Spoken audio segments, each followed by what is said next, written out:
Hello everyone and welcome to another New World video. My name's Brian if you happen to be new to the channel, but if you're already a part of this amazing 15,946 y'all who've hit that subscribe button or taken a chance on my content, welcome in and welcome back. I like to believe in full transparency when it comes to the content that I make, the numbers that I produce, so that way you understand what it is like to be a content creator and you can judge me accordingly, whatever makes the most sense. But this video is going to be focusing on the New World PTR, Rise of the Angry Earth. You see here, I'm already on this beautiful, beautiful mount as I've been riding through the game and playing around with the mount system and everything that it has to offer. This video, I want to focus in on some of the key takeaways, some of the real exciting things that this expansion is doing right out the gate, and I'll give you just my overall first impressions of the PTR.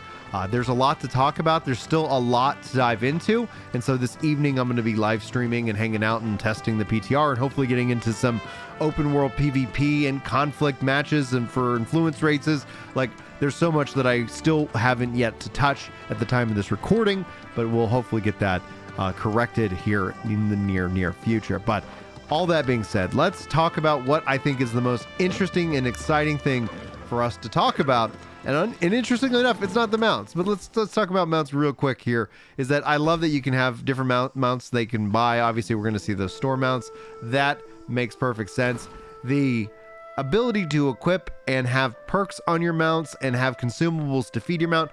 I like how the mount system feels like it belongs in this game. I like how it feels like there is an economy around it.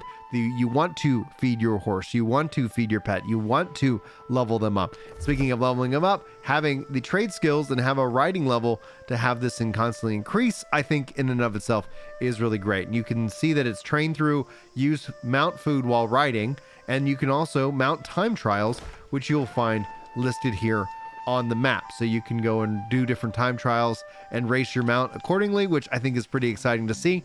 Adds a fun new mini game. But beyond that, this really isn't expansion driven, but this is still such a cool thing. The activity card and even the journey card here will allow you to now pin and track your different objectives. This is such a huge thing for me. I've always been slightly annoyed by having to constantly go into the menu to see exactly what is needed. And now if you look at the right hand side of the screen, you can see that I'm tracking these tasks, and that's going to help me give me just that feedback. Though the one thing I'd like to see them take this into kind of more into account is also doing this on the achievements pane as well. I would love to be able to start to track and pin various achievements for those bigger long-term goals that you end up setting for yourself. Just having that reminder of yeah, I am making progress, I am doing this thing.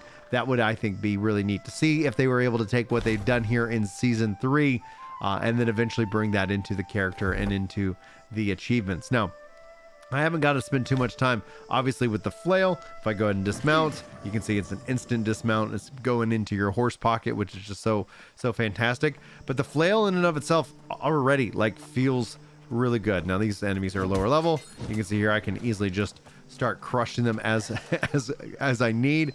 And obviously the level cap going up to 65. It's fun to see that progress bar fill up again. I do hope that we get to see player XP aptitude levels, because once you hit level 65, I hate when XP just hits the floor and doesn't have anything cool to do with it. And obviously there's a translation to seasonal XP, but there's still more work to be done. I'm being told that also passive XP regarding the season has been increased, which is going to be exciting to see. And I think overall, there's only a handful of things that I personally want to see this game add in terms of quality of life and delivery. And for those of you who have been around the channel, that's going to sound unique. I want controller support, I want the player aptitude levels, and then honestly in the season, I want the seasons that you own, that you purchase the premium card to allow you to equip it, much like how Halo does it, much how Wayfinder does it.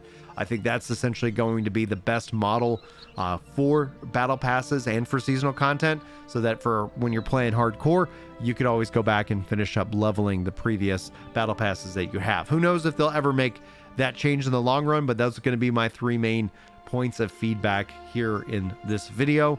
And overall, I'm very pleased with what we are seeing on the PTR. I noticed a little bit of lag.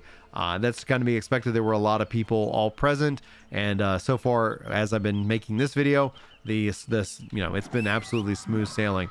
Now, one thing I'd like to wrap up with is, which is kind of interesting, and you might have seen it, is that if I put on auto run, the horse is generally going to try and stick with the road. It's not 100% guarantee, but here he is. He's just kind of moving along, and he's going to kind of try to stay on the road, and eventually, depending on the camera angle, I think it kind of helps him veer off.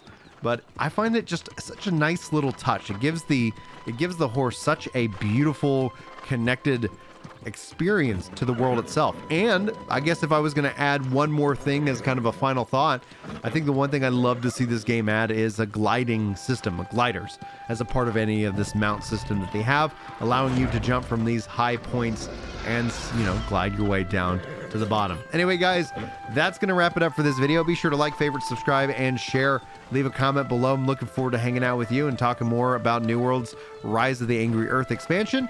Thank you so much for tuning in. Hopefully I'll see you in the next video. But until then, take care.